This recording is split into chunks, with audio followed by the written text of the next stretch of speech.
Adila Noora വിഷയത്തിനെ relate ചെയ്ത് മസ്താനിയോട് ഒരു ചോദ്യം ചോദിക്കുന്നുണ്ട്. കൺഫ്യൂഷനിൽ മസ്താനി എന്തിന് പുറത്തു പോയെന്നുള്ളൊരു കൺഫ്യൂഷനിൽ ആദില നൂറ വിഷയം കൂടെ വരുന്നുണ്ട്. അതുകൊണ്ടാണ് ഈ വിഷയം ഞാൻ എടുക്കുന്നത്. മസ്താനിയോട് ചോദിച്ച ആ ചോദ്യത്തിന് റെലവൻ്റ് ആയിട്ട് തന്നെയാണ് മസ്താനി മറുപടി പറഞ്ഞിട്ടുള്ളത്. നമുക്കതൊന്ന് കേൾക്കാം.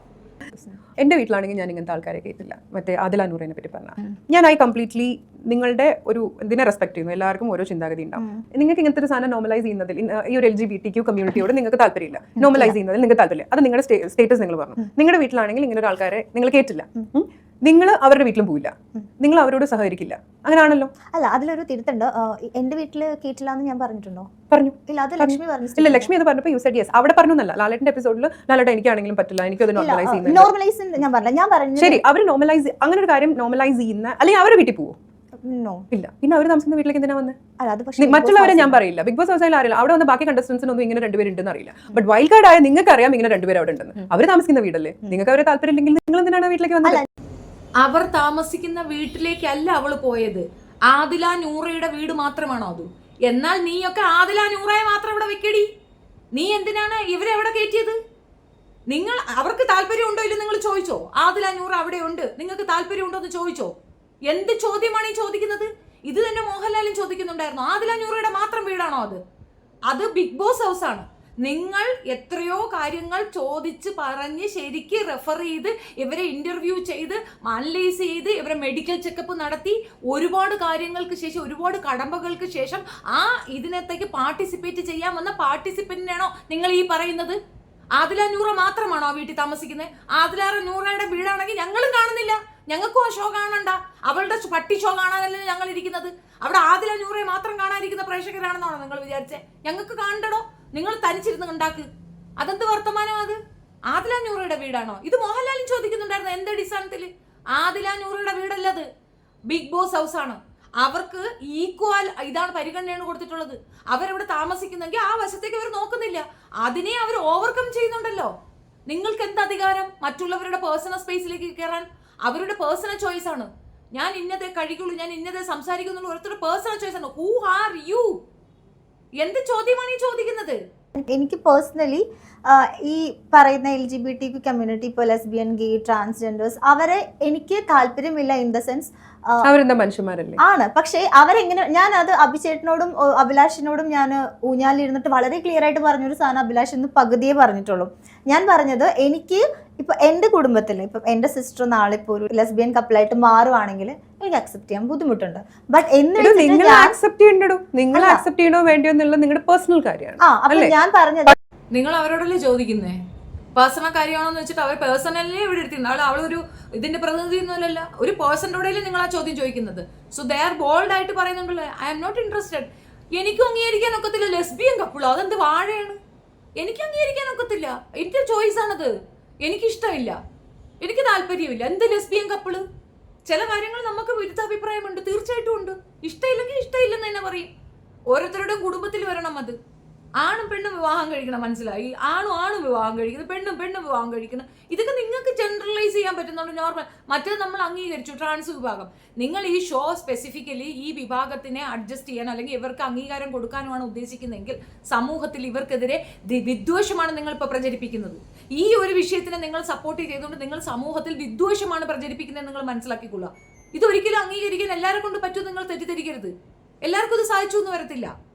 എന്ത് തോന്നിയ ദിവസം പറഞ്ഞു കളഞ്ഞാൽ നമ്മളങ്ങ് കേട്ടുകൊണ്ടിരിക്കണമെന്നാണോ? അവരവരുടെ പേഴ്സണൽ കാര്യമല്ലേ പറയുന്നത്? അവരോട് പേഴ്സണലി ചോദിക്കുന്നു, അവരവരുടെ പേഴ്സണൽ കാര്യം പറയുമ്പോഴത്തേക്ക് അത് പറ്റത്തില്ല എന്ന്. ഇനി പിന്നെ നീ പറഞ്ഞുകൂടി എഴുതി കൊടു, അത് ആ സ്ക്രിപ്റ്റ് അങ്ങോട്ട് പറയൂ അവര്. പക്ഷേ അവരെ ഒരാളിരുന്ന് അവരെ വീട്ടിൽ കയറ്റാൻ പറ്റൂല. അവരിപ്പോ ഞാൻ ചോദിച്ചപ്പോ തന്നെ മസ്താനി പറഞ്ഞു അവരുള്ള വീട്ടിൽ പോയില്ല. അപ്പൊ മസ്താനി ഇങ്ങനെ ഒരു വീട്ടിൽ വരരുതായിരുന്നു. ഞാൻ എന്റെ സ്റ്റേറ്റ്മെന്റ് വളരെ ക്ലിയർ ആയിട്ട് ഞാൻ പറഞ്ഞത്. ഇപ്പം എന്റെ സിസ്റ്റർ ഇങ്ങനെ പോവാണെങ്കിൽ വീട്ടിൽ കേറ്റൂല എന്നല്ല പറഞ്ഞത്, നിന്റെയൊക്കെ വീട്ടിൽ പോലും കേറ്റാത്തവൾ എന്നാണ് പറഞ്ഞത്. എന്തിനാണ് ഇത് വളച്ചൊടിക്കുന്നത്? ലക്ഷ്മി പുറത്തേക്ക് വരുമ്പോൾ ലക്ഷ്മി ഇത് സത്യമായിട്ട് ഒരു ക്ലാരിഫിക്കേഷൻ കൊടുക്കണം. കാരണം നിന്റെയൊക്കെ വീട്ടിലും പോലും കേറ്റാത്തവരാണ് എന്നാണ് പറഞ്ഞത്. അതിനെന്താ? അതല്ലേ കറക്റ്റ്. അക്ബറിന്റെ ഉമ്മ അത് അക്ബറിന്റെ ഉമ്മ ആയോണ്ടാണോ? അക്ബറിന്റെ ഉമ്മച്ചി പറഞ്ഞത് കൊണ്ടാണോ ആ ചോർച്ചില്? അതാണോ ആ തള്ളയല്ലേ പറഞ്ഞത്? അവർ പറഞ്ഞ കാര്യമല്ലേ ആ പെങ്കൊച്ചു പറഞ്ഞത്? അവർ പറയുന്നത് പബ്ലിക്കിൽ കേൾപ്പിക്കാലോ. നീ കേട്ടോ എന്ന് ചോദിക്കുന്നു. ഈ കേട്ട കാര്യമല്ലേ ആദിലെ നൂറേം പറഞ്ഞത്? നിങ്ങളത് എഡിറ്റ് ചെയ്തതിന് ഞങ്ങൾ എന്തോ വേണം? കേട്ട കാര്യം പറഞ്ഞ ആ കുട്ടികളിരുന്ന് കരഞ്ഞല്ലോ. നിങ്ങളാണ് അവരെ ഇൻസൾട്ട് ചെയ്തത്, നമ്മളല്ല. നിങ്ങളാണ് പബ്ലിക് ഷോയിൽ അവരെ കൊണ്ടുവന്ന് ഇൻസൾട്ട് ചെയ്യണത്. നിങ്ങളാണ് അവർക്കത് മനസ്സിലാക്കി കൊടുക്കുന്നത്. ഞങ്ങൾക്ക് ആരുമില്ല, ഞങ്ങളിങ്ങനെ ഒരു ഇതിലായിപ്പോയി എന്നൊരു തോട്ട് മാത്രമേ അവർക്ക് ഇതുവരെ ഉള്ളൂ. പക്ഷെ സൊസൈറ്റി ഒന്നടങ്കം അവരെ വെറുക്കണുണ്ടെന്നാ കാണിച്ച. പൂമ്പാറ്റകളോ? എന്ത് പൂമ്പാറ്റ, എന്ത് വാഴ? എന്താണ് അവർക്കുള്ള അക്സെപ്റ്റൻസ്? ഇഷ്ടമില്ല എന്ന ആളുകളെ കൊണ്ട് പറയിക്കുകയാണ് ആ പെൺപിള്ളേരെ. ദിനം പ്രതി നിങ്ങളെ കൊല്ലുകയാണ് നിങ്ങൾ ചെയ്യുന്നത്. അവർ മനുഷ്യരാണ്, ഓക്കെ, അവർ ജീവിച്ചു പോട്ടെന്ന് ഞങ്ങൾ അംഗീകരിക്കണം. നിങ്ങൾ എന്താ അടിസ്ഥാനത്തിൽ പറയുന്നത്? അതൊന്നും ഇവിടെ അംഗീകരിക്കാൻ ഒക്കത്തില്ല. ഞാൻ ഡിസ്റ്റൻസ് ഇടും, അഫ്കോഴ്സ് ഇടും, എനിക്ക് താല്പര്യമില്ല. ബട്ട് ഇപ്പൊ അവർക്ക് എന്തെങ്കിലും ഹെൽപ്പ് വേണമെങ്കിലൊക്കെ പ്രൊവൈഡ് ചെയ്യും എല്ലാ കാര്യങ്ങളും. പക്ഷെ എനിക്കിപ്പം എന്റെ ഐ ഡോണ്ട് നോ, എനിക്ക് പക്ഷെ നമുക്ക് അവരോട് ഒരു വികാരം ഉണ്ടാവുമല്ലോ. ഞാൻ വളരെ ക്ലിയർ ആയിട്ട് പറഞ്ഞു, അവർ അവരുടെ ലൈഫായിട്ട് ജീവിക്കും, എനിക്ക് അവരോട് വേറെ പ്രത്യേകിച്ചൊന്നുമില്ല. പക്ഷെ എന്റെ ഫാമിലിയിൽ എനിക്ക് അക്സെപ്റ്റ് ചെയ്യാൻ പറ്റില്ല. അതിനൊരു റീസൺ ഉണ്ടാവുമല്ലോ. എനിക്ക് അത് പെർട്ടിക്കുലർലി ഇപ്പം എന്തുകൊണ്ടാണെന്ന് അറിയില്ലെങ്കിൽ പോലും എനിക്ക് ഡൈജസ്റ്റ് ആവുന്നില്ല, അത്രേ ഉള്ളൂ. അതായത് ഈ മൊത്തമാണോ പറയുന്നത്? ഫുൾ LGBTQ ആണോ? ഫുൾ LGBTQല് അതുപോലെ തന്നെ അതിൽ പല ആളുകളും ഉണ്ട്. ഇപ്പോൾ ഈ പറയുന്ന അവർ കാണിക്കുന്ന കുറെ ആക്ട് പ്രൈഡ്, അതിൽ തന്നെ പല ആളുകളും എനിക്ക് കുറെ ആളുകൾ ഒട്ടും അക്സെപ്റ്റ് ചെയ്യാൻ പറ്റുന്നില്ല. പക്ഷെ അതിൽ പിന്നെ ഞാൻ അവരുടെ ഒരു ഓറിയന്റേഷൻ അല്ലേ, അവരെന്തൊരു ലിവിങ് ബ്യൂട്ടിഫുള്ളി. ഇപ്പൊ ആദില നൂറ നോക്ക്, like how sweet they are. അവർ ആക്ച്വലി സ്വീറ്റ് ആണ്. അവര് ഈ പറയുന്ന മോശം, and I don't even call them LGBTQ, they are just couples, simple. Okay, പക്ഷെ എനിക്ക് പറ്റില്ല. ഓൾറൈറ്റ്, എന്തൊക്കെ പറഞ്ഞാലും Mastani, BB7, Bigg Boss BB7, you call them whatever you want, you call them, you accept them, sweet, പൂമ്പാറ്റ, okay, you accept. ബാക്കിയുള്ളവരെ accept ചെയ്യണമെന്ന് എന്താ പറയണേ? മറ്റത് നമുക്ക് മനസ്സിലാവും. ഹോർമോൺ ഇൻബാലൻസ് കൊണ്ട് ആണിന്റെ ശരീരത്തിലേക്ക് പെണ്ണും പെണ്ണിന്റെ ശരീരത്തിലേക്ക് ആണും വരുന്നു. അത് അവരുടെ പ്രോബ്ലമാണ്, ട്രബിളാണ്. അത് നമ്മൾ അക്സെപ്റ്റ് ചെയ്തു, അവർ നമ്മൾ അംഗീകരിക്കുന്നുണ്ട്. കേരളം പോലെ വേറെ ഒരിടത്തും ആ ഒരു അംഗീകാരം കിട്ടിയിട്ടുമില്ല. അത് ഓക്കെ, അംഗീകരിച്ചു. അവർ ആട്ടിപ്പായിക്കരുത്, അവർ കരിയർ ഡെവലപ്പ് ചെയ്യട്ടെ, അവർ പഠിക്കട്ടെ, നല്ല ഉദ്യോഗത്തിലിരിക്കട്ടെ, ഒരു പ്രോബ്ലവും ഇല്ല. വേഷം കെട്ടുകൊണ്ടുവന്ന് അടി വാങ്ങിക്കും. സ്ത്രീകളെ അവഹേളിക്കാൻ വേണ്ടിയിട്ട് ആണുങ്ങൾ, ഈ പുരുഷന്മാർ, പ്രത്യേകിച്ച് ആഷിയൊക്കെ പോലുള്ള നാറികൾ കെട്ടിക്കൊണ്ട് നടക്കുന്ന വേഷം കെട്ടുണ്ടല്ലോ, അതിന് അടിയാ പറ്റിക്കേണ്ടത്. അങ്ങനെയല്ല. ട്രാൻസ് വിഭാഗത്തിൽ എത്രയോ നല്ല രീതിയിൽ ജീവിക്കുന്ന പെൺകുട്ടികളുണ്ട്, ആൺകുട്ടികളുണ്ട്. നല്ല എഡ്യൂക്കേറ്റഡായി നല്ല ജോലിയിൽ കയറി അന്തസ്സായിട്ട് ജീവിക്കുന്ന എത്രയോ പേരുണ്ട്. അവരെ പോലെ ആയിരിക്കണം. അല്ലാണ്ട് ആ കമ്മ്യൂണിറ്റി അപമാനിക്കുക മാത്രമല്ല, സ്ത്രീകളെ പോലും അപമാനിക്കുന്ന രീതിയിൽ വേഷം കെട്ടിക്കൊണ്ട് ഒരുമാതിരി വേലത്തരങ്ങൾ കാണിക്കരുത്. ആ വേലത്തരം ഉൾക്കൊള്ളാൻ ബുദ്ധിമുട്ടുണ്ട്, താല്പര്യമില്ല. പിന്നെ ഇത് നിങ്ങൾ അക്സെപ്റ്റ് ചെയ്തോ? അക്സെപ്റ്റ് ചെയ്യാൻ പറ്റാത്തവർ അക്സെപ്റ്റ് ചെയ്യത്തില്ല, അത്രയേ ഉള്ളൂ. അതിൽ ഒരാൾക്കാണ് ഭ്രാന്ത്. മറ്റേ കൊച്ചിന്റെ ഫാമിലി എത്രത്തോളം വിഷമിക്കുന്നുണ്ട്. അതെന്താ? ആദില നൂറയ്ക്ക് മാത്രമേ വിഷമമുള്ളൂ, ബാക്കിയുള്ളവർക്ക് ആർക്കും വിഷമമില്ല. ആദിലയ്ക്ക് സിസ്റ്റർ ഉണ്ട്, ബ്രദർ ഉണ്ട്, പിന്നെ മറ്റേ നൂറയ്ക്കുണ്ട് സിസ്റ്റേഴ്സ് ഉണ്ട്, അവന്റെ അപ്പന്, അവരെ അമ്മ, അവരെ കുടുംബത്തിൽ എത്ര പേർക്ക് അവർ എന്തുമാത്രം അപകടം അനുഭവിക്കുന്ന ഒരു കുട്ടീനെ പ്രസവിച്ചു വളർത്തി വലുതാക്കി പഠിപ്പിച്ച് ഈ നിലയിൽ എത്തിച്ചതിന് കുടുംബത്തിൽ ആരെടുത്ത് മുഖം കാണിക്കാൻ പറ്റാത്ത കഷ്ടപ്പെട്ട് കരയുന്ന ഒരു കുടുംബത്തിന് ഒന്നുമില്ലേ? ഈ പൂമ്പാറ്റകളുടെ കാര്യം മാത്രമേ. പൂമ്പാറ്റ എങ്ങനെ ഹോർമോൺ ഇതുണ്ടായി എന്നാ, ടെസ്റ്റ് ട്യൂബ് ശിശുവിലുണ്ടായി വന്നാ? അവർക്ക് പേരൻസ് ഇല്ലേ? അവർക്ക് കുടുംബമില്ലേ? അവർക്കൊന്നും ഒരു നാണക്കേടുമില്ലേ? അവരെയൊന്നും നിങ്ങൾ കൺസേൺ ചെയ്യത്തില്ലേ? ഈ പൂമ്പാറ്റകൾക്ക് മാത്രമാണോ ഡെപ്ത്? മറ്റുള്ളവർക്കൊന്നും ഒരു ഇതുമില്ലേ? നിങ്ങൾ ഇത് ചെയ്യുന്നവരുടെ ഒപ്പം തന്നെ ഇതേപോലുള്ള ആൾക്കാരുടെ പേരൻസിനെ കൊണ്ടുവന്ന് ഈ ഷോ നടത്ത്. അപ്പം മനസ്സിലാവും അവരുടെ വേദന എന്താണ് അവർ അനുഭവിക്കുന്നതെന്ന്. അവർ സൊസൈറ്റിയിൽ അനുഭവിക്കുന്ന മാനക്കേട് എന്താണെന്ന് അപ്പം മനസ്സിലാകും. സൊസൈറ്റി ഇത് അംഗീകരിച്ച കേസാണ്. അതിന് ഇത്രയും കൊണ്ടുവന്ന് ഹൈലൈറ്റ് ചെയ്ത് രണ്ടുപേർക്ക് ഒരേ ബെഡും കൊടുത്ത് നിങ്ങൾ എന്താ ഉദ്ദേശിക്കുന്നത്? അവരതിനകത്ത് എന്തെങ്കിലും കാണിച്ചിട്ട് അത് ഞങ്ങൾ കണ്ട് ഓക്കെ എന്ന് പറയണമെന്നാ? അശ്ലീലം പറയരുത്.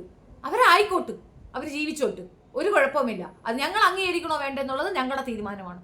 ഓരോരുത്തരുടെ പേഴ്സണൽ ചോയ്സ് ആണ്. അത് ധൈര്യമായിട്ട് പറയാൻ ധൈര്യം കാണിച്ച രണ്ട് വ്യക്തികളാണ് ലക്ഷ്മിയും അത്. സമൂഹം കല്ലെറിയുമായിരിക്കും, പക്ഷെ അവരാണ് ശരി. അത് കാലം നമുക്ക് തെളിയിച്ചു കൊണ്ടുവരും. ഞാൻ പലപ്പോഴും പറയുന്നവരാണ്, ചെറിയ പ്രായത്തിൽ നമുക്ക് ഏറ്റവും ഇന്റിമേറ്റ് ആയ ഫ്രണ്ടിനോട് ഭയങ്കര സ്നേഹം തോന്നും, വിട്ടുപിരിയാൻ തോന്നില്ല. അതിന്റെ അർത്ഥം ഞാനോ അത് ലെസ്ബിയൻ ആണെന്നാണോ? ഇവിടെ ഇപ്പൊ സത്യം പറഞ്ഞ പേടിയാണ്. ഏതെങ്കിലും ഒരു കുഞ്ഞിന്റെ കൂടെ അധികം എടുത്ത് നിങ്ങൾ ലെസ്ബിയൻ ആണോ എന്ന് ചോദിക്കുന്നുണ്ട്. നിങ്ങൾക്ക് അതിന്റെ ഇത് മനസ്സിലാകാത്തത് കൊണ്ടാണ്. നല്ലൊരു സൗഹൃദ ബന്ധം ഒരു പെണ്ണുമായിട്ട് കൊണ്ടുപോകാൻ പറ്റുന്നില്ല, ഉടനെ പറയും ലെസ്ബിയൻസ് ആന്ന് പറഞ്ഞാളെ. എന്തിന് ജയലളിത പോലും ഇത് കേട്ടിട്ടുണ്ടായിരുന്നു. എന്താണിത്?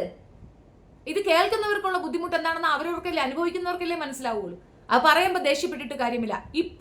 ഇന്ന് നടന്നൊരു സംഭവം, പിന്നെ നെവിൻ ആയിട്ട് ഒരു ഫൈറ്റ് നടക്കുന്നുണ്ട് ഷാനവാസിന്. അപ്പോൾ ആദില നൂറ വന്നിട്ട് നെവിനോട് പറയുന്നുണ്ട്, നീ എന്ത് പ്രിവിലേജാണ് ഉപയോഗിക്കാൻ ഉദ്ദേശിക്കുന്നത്? നടക്കത്തില്ല, അത് അങ്ങനെ ആ കാർഡ് എടുക്കുകയാണെങ്കിൽ നീ നാറിപ്പോകുന്നു. അപ്പൊ അവളുമാർക്ക് തന്നെ അറിയാം ഈ കാർഡ് എടുത്താൽ നാറ്റമാണെന്ന്. അവളുമാർക്ക് മാത്രം വേണം ആ കാർഡ്. നെവിൻ അതെടുക്കാൻ പാടില്ല. കാരണം നെവിൻ തന്റെ ഐഡന്റിറ്റി റിവീൽ ചെയ്തിട്ടില്ല. അവൻ LGBT ഉള്ള ആളാണ്, പക്ഷെ അത് റിവീൽ ചെയ്തിട്ടില്ല. അവന്റെ നടത്തവും ഭാവമൊക്കെ കണ്ട ഒരു ശ്രൈണതയുണ്ട്, അപ്പൊ അത് റിവീൽ ചെയ്തിട്ടില്ല. അപ്പൊ ആ കാർഡാണ് നീ എടുക്കുന്നെങ്കിൽ രക്ഷപ്പെടത്തില്ല. അപ്പൊ നെവീൻ എന്നെ ബോധ്യപ്പെട്ടിരിക്കുന്നു. നെവീൻ എന്ന വ്യക്തി ഐഡന്റിറ്റി റിവീൽ ചെയ്യാൻ മടിച്ചു നിന്ന നെവീന് അവിടെ ആ കാർഡ് കൊണ്ട് യൂസേജ് ഉണ്ടെന്ന് മനസ്സിലാക്കിയിരിക്കുന്നു. നിങ്ങൾ കൊടുക്കുന്ന മെസ്സേജ് എന്താണ്? ഒരാളെ സപ്പോർട്ട് ചെയ്യാനാണ് നിങ്ങൾ ഇത് ചെയ്യുന്നതെങ്കിൽ ആ കൂട്ടരെ കൂടുതൽ പ്രശ്നത്തിലേക്കാണ് നിങ്ങൾ കൊണ്ടെത്തിക്കുന്നത്. നമ്മുടെ അകഴാതിൽ അവരടിപ്പിക്കത്തില്ല. ഇങ്ങനെയാണെങ്കിൽ അവർക്കും ഒരു മനസ്സുണ്ട്, അവരും അനുഭവിക്കുന്ന വിഷമങ്ങളാണ് എന്ന് ഞങ്ങളെ ബോധ്യപ്പെടുത്തിയാൽ ഓക്കെ, ഞങ്ങൾ അക്സെപ്റ്റ് ചെയ്യും, പൊതുസമൂഹം അത് അക്സെപ്റ്റ് ചെയ്യും. അതേസമയം അവരാണ് എല്ലാം, നമ്മൾ അവരെ ഭയപ്പെടണമെന്ന് പറഞ്ഞു കഴിഞ്ഞാൽ അക്സെപ്റ്റ് ചെയ്യത്തില്ല. രാജ്യം വേറെയാണ്, ജനാധിപത്യമാണ്, ഇവിടെ ആർക്കും പ്രിവിലേജ് ഇല്ല. Everyone is equal. അവർക്കും ആ ഈക്വൽ തന്നെയാണ്. അവരിവിടുത്തെ നാഷണൽസ് ആണ്, അത്രേ ഉള്ളൂ. അതിനപ്പുറം ഒരു പ്രിവിലേജ് അവർക്ക് കൊടുക്കാൻ ഒക്കത്തില്ല. അവരാരും ഉപദ്രവിക്കാതിരിക്കുക എന്നുള്ളത് ശരി. അതിനപ്പുറം നമ്മളെക്കാളും ഹയർ അതോറിറ്റിയാണ് അല്ലെങ്കിൽ ഹയറാർക്കി അവർക്കുണ്ടെന്ന് പറഞ്ഞു കഴിഞ്ഞാൽ സമ്മതിക്കാൻ ബുദ്ധിമുട്ടുണ്ട്. അത് എൻ്റെ ഒപ്പീനിയനാണ്. ഞാൻ ഈ ഒപ്പീനിയനിൽ നിന്ന് മാറാൻ ഉദ്ദേശിക്കുന്നുമില്ല. ഇതെൻ്റെ ഒപ്പീനിയനാണ്.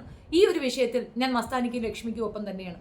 Thank you. നിങ്ങളുടെ അഭിപ്രായം കമന്റ് രേഖപ്പെടുത്തുക. വേറൊരു കാര്യമുണ്ട്, ഇതിനകത്ത് ഒരു തെറ്റിദ്ധാരണ വരാൻ ചാൻസ് ഉണ്ട്. ഞാൻ LGBT കമ്മ്യൂണിറ്റിക്ക് എഗൻസ്റ്റ് ആണ്, ഒരിക്കലുമല്ല. ഞാൻ പറഞ്ഞല്ലോ, ഹോർമോൺ ഇൻബാലൻസ് കൊണ്ട് ആണ് പെണ്ണും പെണ്ണാണായിട്ടും വരുന്ന ആ ഒരു വിഭാഗത്തിനെ ഞാൻ അഡ്രസ്സ് ചെയ്യുന്നുള്ളൂ. എനിക്ക് അവരെ ഭയങ്കര സപ്പോർട്ടാണ്. അവരെ എനിക്ക് മനസ്സിലാവും. ഞാൻ പേഴ്സണലി അവരുമായിട്ട് സംസാരിച്ചിട്ടുണ്ട്, എനിക്ക് അവരെ ബോധ്യപ്പെട്ടിട്ടുണ്ട്. അതുകൊണ്ട് തന്നെ ഞാൻ അവരെ സമ്മതിക്കുന്നു. അത് മാത്രമല്ല, ഇവർക്കൊരു കാർഡ് കിട്ടാറുണ്ട്. ആ കാർഡിൽ നമ്മൾ ഹോസ്പിറ്റലിൽ പോയി ഡോക്ടർ സ്പെഷ്യൽ ചെക്കപ്പ് നടത്തി ബോധ്യപ്പെട്ടിട്ടാണ് ആ കാർഡ് കൊടുക്കണം. അത്തരം കാർഡുള്ളവരെ ഞാൻ അംഗീകരിക്കും. ഈ കാർഡില്ലാതെ ഇത്തരം പേക്കൂത്ത് കാണിച്ച് വിയർപ്പിന്റെ അസുഖമുള്ളവരെ അംഗീകരിക്കാൻ എനിക്ക് പേഴ്സണലി ബുദ്ധിമുട്ടുണ്ട്. Thank you.